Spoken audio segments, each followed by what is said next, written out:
nămថ្មីខែមួយចិត្តនឹកស្រុកបេះដូងរំអុកនឹកដល់ពុកម៉ែ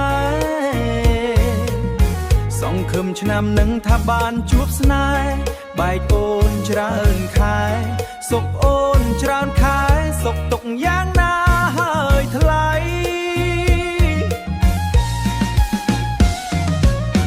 អូនខលមកបងសួរសុខទុក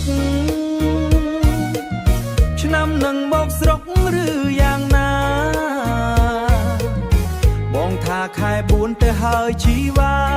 នឹកមិនដល់ថានឹកមិនដល់ថាអូនអញ្ជើញការបងស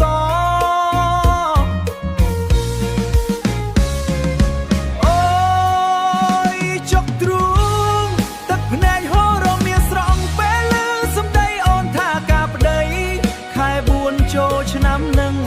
ព្រោះម្ដាយបងខំយើងត្រូវផ្ដាច់និស័យព្រោះម្ដាយបងខំយើងត្រូវផ្ដាច់និស័យចំណងភក្តីបងនឹងអូន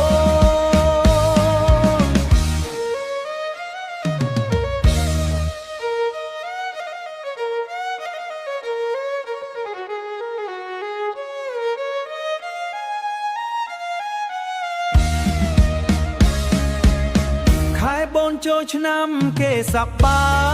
យខ្ញុំរែងខ្វល់ខ្វាយចិត្តស្ដាយស្រីអូនទ្ររៀបការគេអ្នកថ្មីបងយំ